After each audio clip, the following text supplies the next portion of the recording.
গুণমুগ্ধই সোঁৱৰিলে বৰপেটা সত্ৰৰ বুঢ়া সত্ৰীয়া বশিষ্ঠ দেৱশৰ্মা বাপজনাক।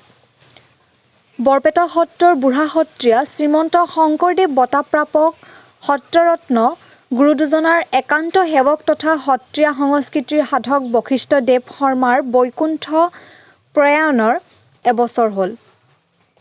বুঢ়া সত্ৰীয়া বাপজনাৰ বৈকুণ্ঠ প্ৰয়াণৰ এবছৰীয়া উপলক্ষে বুঢ়া সত্ৰীয়া বাপজনাৰ সুন্দৰী দিয়া কলয়াহাটীৰ বাসভৱনত স্মৃতিচাৰণ সভা অনুষ্ঠিত হয়।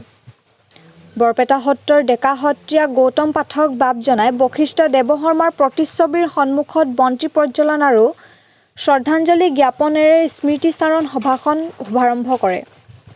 ৰাজ্যৰ সত্ৰীয়া সমাজখনৰ লগতে সত্ৰ নগৰী বৰপেটাক সকলো পিনৰ পৰাই নেতৃত্ব প্ৰদান কৰা বুঢ়া সত্ৰীয়া বাপজনাৰ শ্ৰদ্ধাঞ্জলি অনুষ্ঠানত বহু গুণমুগ্ধ উপস্থিত হৈ তেওঁৰ প্ৰতি শ্ৰদ্ধা নিবেদন কৰে।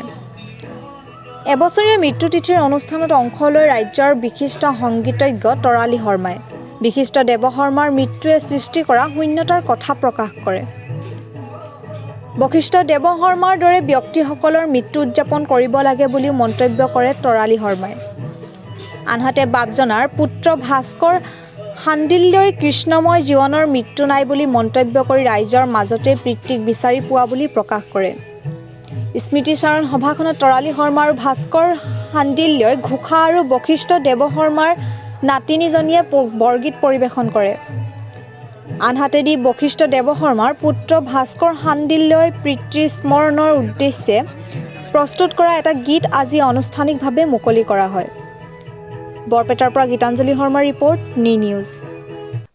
হয়, ব্যক্তিগতভাৱে আমাৰ গোটেই পৰিয়ালটোৰ কাৰণে যিহেতুকে দেউতাৰ একেবাৰে অলমষ্ট লগে লগে যোৱাৰ নিচাই গৈছে, গতিকে দেউতাৰ পিছত মানে অভিভাৱক হিচাপে তেওঁ গোটেইখিনি চোৱা চিতা যি কৰিব লাগে কৰণীয় সেইখিনি কৰিছিলে আৰু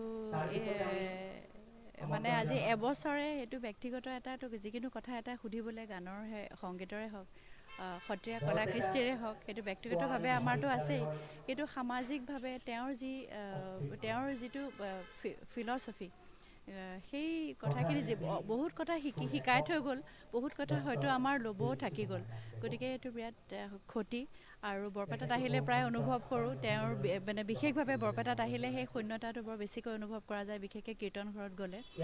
আৰু কিন্তু মই ভাবোঁ যে বশিষ্ঠ দেৱশৰ্মাৰ নিচিনা শ্ৰদ্ধাৰ তেওঁৰ ইমান দেৱতুল্য তেওঁৰ ব্যক্তিত্ব যি মানুহ, তেওঁলোকৰ অৰিহণা এখন সমাজলৈ এনেকুৱা ধৰণৰকৈ ওপৰত হয় যে সেই মানুহবিলাকক আমি আচলতে দুখ কৰিব নালাগে বুলি ভাবোঁ। তেওঁলোকে এটা বাট দেখুৱাই যায় সমাজক আৰু সেই বাটেৰে আমি খোজকঢ়াটো উচিত। গতিকে আমি উদযাপন কৰিব লাগে এনেকুৱা জীৱনবোৰ, যেনেকৈ ডক্টৰ ভূপেন হাজৰিকাৰ তেওঁ নিজ গুণে বিশেষ আমি উদযাপন কৰোঁ, জ্যোতিপ্ৰসাদ আগৰৱালা ভাবিছোঁ, ঠিক তেনেকৈ নিজৰ নিজৰ জেগাত কিছুমান মানুহে বৰ বেলেগ ধৰণে সমৃদ্ধ কৰি গৈছে সমাজখন আৰু এটা তেনেকুৱা উদাহৰণ মোৰ খুৰা। আমাৰে আচলতে মই ভাবোঁ আমি খুব আমাৰ ভাগ্য যে সেইখন ঘৰতে জন্মিছোঁ, গতিকে তেওঁৰ আত্মাই য'তে আছে ভালে থাকক, কুশলে থাকক। সমাজখনত তেওঁ দেখাই দিয়া যি বাট, আধ্যাত্মিক যি আদিভূতিৰ কথা তেওঁ কৈ থাকিছিল, সেই বাটেৰে আমিও যাতে বুলিব পাৰোঁ সেইটোৱে আশা কৰোঁ। প্ৰথম বৰ্ষীয় মৃত্যু বুলি ক'বলৈ ভাল নালাগে, মৃত্যু তিথি বুলি ক'বলৈ ভাল নালাগে, তেওঁৰ কথা আহিলেই যেন এটা উৎসৱৰ কথা আহে।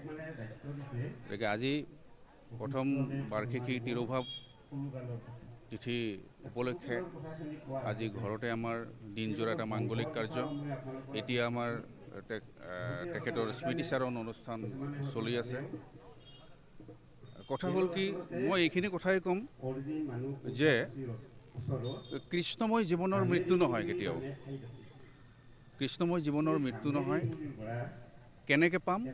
যে তেওঁৰ সুহৃদসকলৰ পৰা, তেওঁৰ অনুৰাগীসকলৰ পৰা, তেওঁৰ ভক্তসকলৰ পৰা কিমান আদৰ এতিয়াও আমি পাওঁ।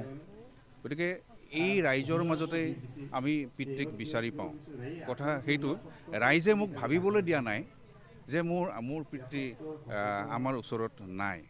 গতিকে এই সুযোগতে তেওঁৰ অনুগামী সকলোৰে মংগল কামনা কৰিছোঁ, সকলোৱে কুশলে থাকক। সদায় এনেদৰে থাকিম, সদায় এনেদৰে তেওঁৰ স্মৃতিচাৰণ কৰিম, তেওঁ আমাৰ মাজত সদায় থাকিব।